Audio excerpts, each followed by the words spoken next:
Hello all, LSR here, and welcome to the Sapphire Stacks. Now, I mentioned how I got my start as a gamer, growing up with a GameCube and playing huge hits like Super Smash Bros. Melee, The Legend of Zelda Ocarina of Time, and other GameCube classics.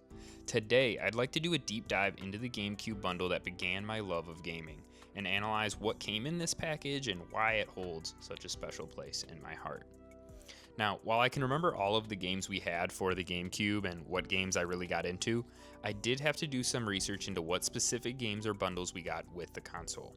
At the time of purchase, I was 2 or 3 years old. Even though at 2 and 3 years old I still had impeccable taste in gaming, I had trouble remembering what games we got and in what order. However, I know 2 games that we began playing with, and we're going to start with the first one, being Mario Kart Double Dash. Now, while this video is not specifically about Double Dash, I need to give credit where credit is due. Double Dash was an amazing game, and I still think so much about how well it holds up. The art style and graphics still look slick today, and playing a co-op Mario Kart game, just like today, is always a great time. I will always remember some cool stages like Daisy's Cruiser and DK Mountain. My memories of Double Dash will always be those with my family. We were able to use all 4 of the GameCube controller ports and play split screen in an era where everyone was interested in video games. We would hold tournaments, get competitive, and in general have a great time with Mario Kart. There was also a time I was first getting introduced to Mario characters and the like, so each new character or stage was super interesting to me because as a very young child, I remember trying to make sense of all of the different stages and why they might connect, or what each character would do in each one. I remember thinking as a 3-year-old, why does Daisy have the amount of capital to run or own a cruise ship? Why would 150cc go-karts be allowed on it? Why is she okay with that? How am I supposed to tell time? What do the lines on the clock mean? Do other people have grandmas too? I was the perfect age for this type of game and these type of characters, and I think it speaks to their quality that I love them so much to this day. But what made this bundle truly legendary and what drove me to make this video today is the Legend of Zelda Collector's Edition disc that came packaged together with Mario Kart. This was a GameCube disc that contained GameCube versions of Ocarina of Time, Majora's Mask, Zelda 1, and Zelda 2. On top of all of that, the game served as a promotional disc for Zelda's most recent release, and included a 20-minute Legend of Zelda Wind Waker demo. Before getting into the game, let's go over what the case came with. You got the front cover that's pretty basic, introducing the player to what's included. When you look at the back cover, you get some nice screenshots that showcase everything included in this edition. The screenshot for Ocarina and Majora's Mask were both really interesting to me as a kid. In Ocarina, you can see an adult Link using his spin attack against some Stalfos, and in the screenshot for Majora, you see Link midway through his Zora transformation. For both of these screenshots, they were showing off features that didn't take place until somewhat far in the game. As a kid, my gamer skills were only a fraction of what they are now, so in both games I didn't get far until a few years later. In Ocarina, I never got past the Deku Tree, and in Majora's, I never even reached the first temple, just running around Clocktown and talking to all of the local freaks. Now, I probably could have beaten these games, probably blindfolded and probably upside down, but I didn't want to upset the local kids who weren't able to. So until I finally fully played through these games, small details and screenshots like this had a serious hold on me. I had to see Link become an adult, and I had to see Link transform into new types of creatures. I would often read the little blurbs about the different games as well, as I didn't really know of anywhere else to read about the video games. When you finally quit yapping and open the case, you'd find something that most people lament not having anymore, a really solid game manual.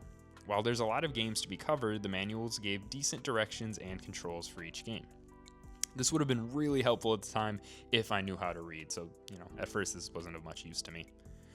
You can also see some small blurbs about story as well as additional illustrations in the conceptual art style for each game. I think this type of art style has aged really well, and I get super happy to see Zelda marketing our materials use it. Specifically, the N64 Zeldas I think have a really cool art style, and while the Breath of the Wild era art style is now, exceptional in its own right, I really like how the N64 entries have something that's distinctly different.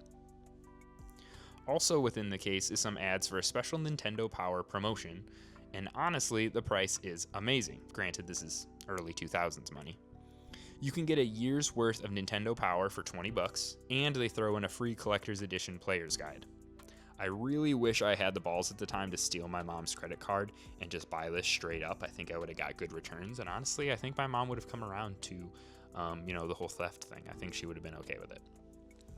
Slight tangent, I do have one of the special edition Nintendo Powers that is specifically a Zelda edition, and just to shout out, this served as a little book that went through all of the Zelda games up until the present, and then, at the time that was Skyward Sword, so then they did a little preview on Skyward Sword.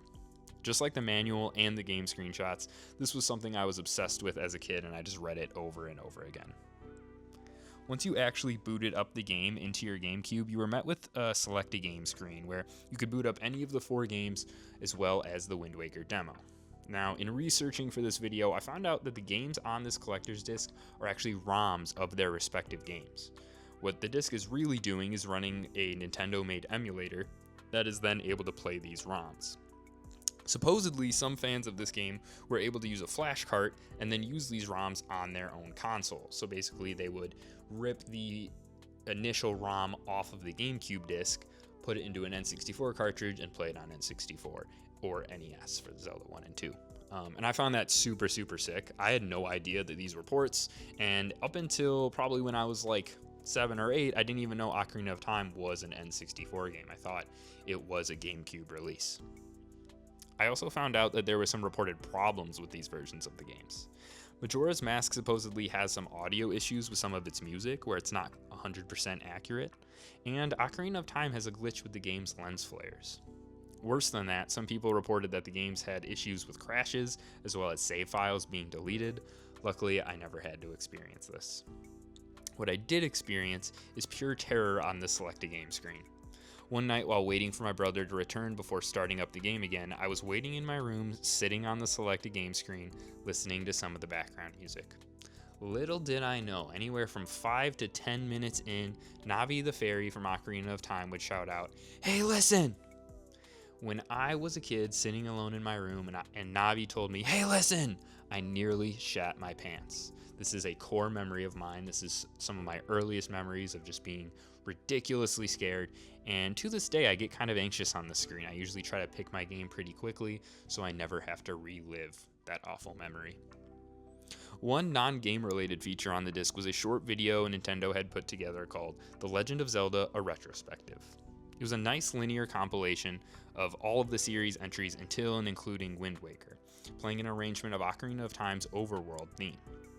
Not only was it an amazing showcase of the varying titles of the series and a progression of the series' graphics and art styles, it was just totally badass and just got me really, really hyped as a kid and still to this day.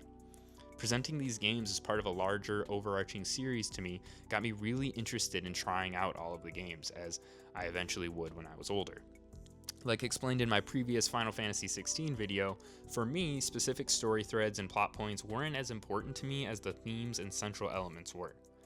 I was seeing a whole load of different Zelda games, but with no matter which one I picked, Link was the dude in the green tunic and he was fighting monsters with his sword.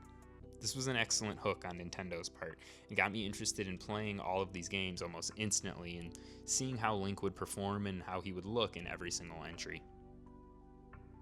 Getting started on these games, I did not initially beat Zelda 1 and 2 on this collection.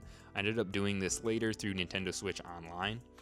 However, having access to these NES games at the time felt really, really cool. This was before the Wii. This was before the Wii's Virtual Console.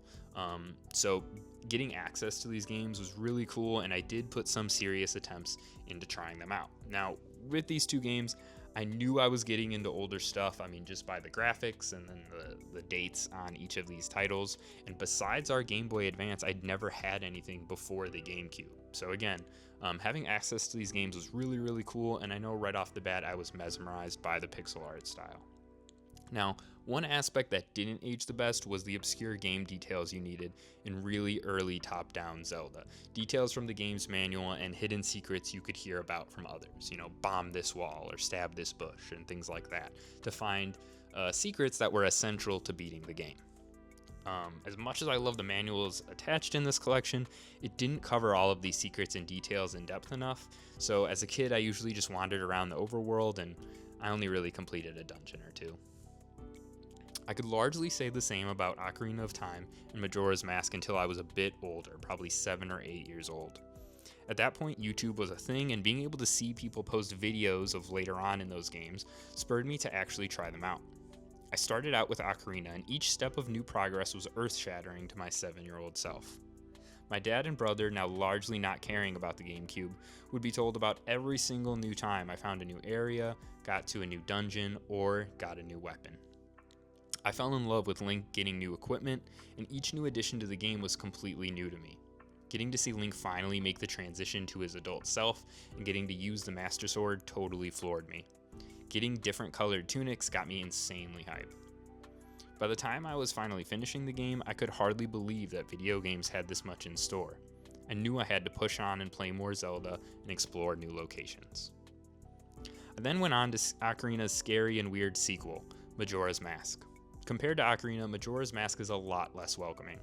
The tone is inherently a lot more eerie, with Link leaving Hyrule and then immediately getting transformed into a Deku Scrub at the beginning of the game. From there, I learned that the game had to be played on a 3-day loop, and that if you don't reset the time or finish what you needed to before those 3 days, the world would end. Along with this timing system, different events could happen at different times and areas. I will never forget the thief stealing the bomb bag from the old woman on the first night of the first day. I was so scared that I would always stay still or even hide. Eventually, I grew to hit him with my sword and get the bag back, but another new discovery I didn't really know until recently, again, in researching for this video, is that you could blow up the bag with an arrow or a bomb, and this would just kill this guy instantly. This was a game for children. I also think it's because of this game that I have an extremely sad association with any apocalypse-related material. In scores and scores of games, movies, and TV shows, the apocalypse is handled in different ways, but Majora's Mask always stands out to me. As the Skull Kid ushers in the moon's impact with the Earth, the moon having an absolutely haunting face to a 7-year-old, by the way, I always thought the game conveyed it with such sadness. You're not feeling angry or any sort of hatred towards the Skull Kid. You're seeing a small, manipulated, bullied kid lashing out on the planet. With Ocarina's character models being used in brand new ways this time around, it was even more tragic getting to see all of these goofy characters facing extinction. I won't lie, I needed some more help from guides as a kid with this one, but as I did, I grew more and more obsessed with the scheduling system. When I saw a YouTube video back in the day where someone saw an event I hadn't seen yet, I took it upon myself to complete that side quest. Finally, the end of this game was extremely memorable. Because I knew about the Fierce Deity mask from online videos already, I knew I had to get the mask to end the game in style. When I finally did, my ending impression of this game was very similar to the beginning. I seemed to be leaving with a lot more questions than answers. The only answer I seemed to have was that I was having a great time playing this game. The last experience of mine that I would share from this game would be from the Wind Waker demo. I never was able to find a GameCube copy of Wind Waker until much later, so this was all I had. The demo gave you 3 different starting points, and once you chose a point, you had 20 minutes with seemingly no cutoff. You can get as far as you wanted, as long as it was within 20 minutes. The first starting point was the Forsaken Fortress, attempting to showcase a stealth section of the game. This was largely my favorite, and ended up influencing me to try other stealth games further down the line. This would eventually get me interested in things like Metal Gear Solid and other games where the objective is mostly just to sneak around and not get caught by any enemies. I knew Link couldn't really fight back yet, and even if Wind Waker's art style was still really cartoony, this made all of the gameplay moments very tense and very scary as a kid. The second section was Dragon Roost Cavern. This was a traditional 3D Zelda-style dungeon, and it was a banger at that. This was the one I liked speedrunning the most. I believe at best I was able to make it to the final boss, but again, my memories were hazy. The final section were exploring Windfall Island. While this was likely the least engaging section to me at the time, I still had a lot of fun. This section being cordoned off reminded me of the timing and side quest style of Majora's Mask, so I did like going around and talking to everyone on the island and seeing what I could unlock. While this demo was quite limited, seeing how far I could get into each section was really fun. I played every section loads of times, and the main reward was just getting to see what was beyond the last room I went to the last time I had attempted it. This also kind of low-key got me into speedrunning. This got me interested in trying to play a game as fast as possible and learning every nook and cranny of a game. So I have really, really fond memories of this demo. I hope with all of these elements together, one can see how game-changing this specific GameCube disc was. It was arguably one that is the main reason that video games are one of my life's great passions. At the time, I was completely absorbed with being able to see all that I could see within the game. I didn't think of things as deliberate design decisions or anything of the sort. To me, these were just strange digital worlds that showed up one day. I have extremely nostalgic memories of peering inside and just seeing what I could find. I think this is actually quite beautiful, as Zelda games always have been about exploring and going on an adventure. When you look up this collector's edition on price charting nowadays, you can probably see that you could get around 50 or 60 bucks for it, which is probably a decent chunk more expensive than what we bought it for. Of course, I would never trade the memories and experiences I had with this game. As I grew up and moved on to other games, I already had my prototype of what was cool: a lone dude going out into the world with a sword. And as stupid as it sounds, I think this basic premise still resonates strongly with me today. It still resonated back with me in Skyrim in 2011, or more recently in Elden Ring. These were other worlds that just let me continue this fantasy into being an adult. Even more than 20 years later, I still am searching for games and experiences along these lines. This is a format and style of game I think I will always be interested in. This channel will continue to cover video game content and discussion, so please take part in discussion and let me know what you think in the comments below. Check out any of my other socials to chat with me or see whatever random crap I might be up to, and leave suggestions on any other video game topics that you'd like to see covered. Thanks for watching, y'all. I'm out.